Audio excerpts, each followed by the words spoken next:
Maintaining budget is probably one of the hardest tasks that we face as designers. Architects are notoriously bad at budgeting.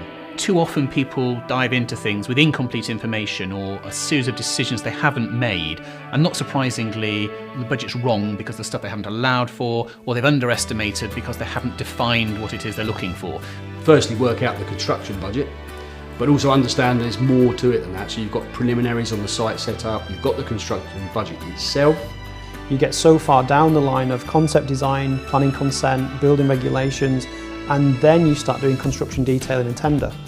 But that's quite a long way down, and most of your clients have, at that time, probably fallen in love with the design that's been approved, detailed, and they're actually probably living in it visually. Really, it's about early engagement with the right professional, which would be the quantity surveyor.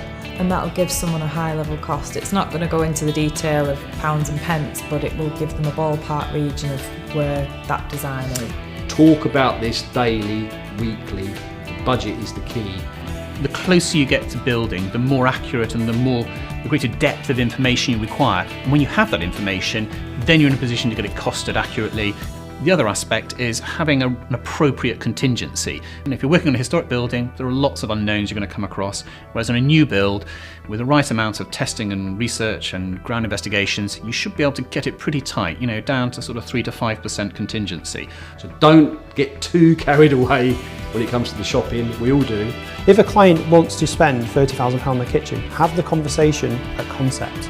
If they want to have £10,000 of surround sound speakers and a cinema room, have that concept design early. That discussion is really important, because that's how you can have the high level budget numbers already in place, which when a client comes to you and they give you a budget, it's important from a designer's point of view that you dissect the budget. Is that including VAT or not VAT? Then we take that percentage off. How much would you anticipate spending on a kitchen? How many bedrooms and bathrooms do you require? What specifications do you want for your wardrobes, freestanding or fitted? All those implications have a cost, and they've got to be done at concept stage.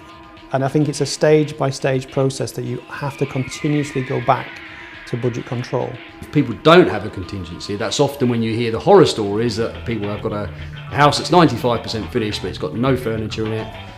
It looks great from the outside, but of course then you walk in and it's not finished. So the contingency is a really, really important aspect of the overall budget, and often people tend to think they don't need it, but they will need it. Everybody's trying to get to £1,000 a square metre as a self-builder. That's the sort of the holy grail. It's very difficult. You have to do a lot of work yourself. It's all about control, and we as architects, we will say to our clients, you can't afford that, or you can't have that spec of kitchen, or you need to take away floor area. A lot of people will design this massive house and then try and save money in specification. That only goes so far. There's a certain point where you actually have to just make the building smaller.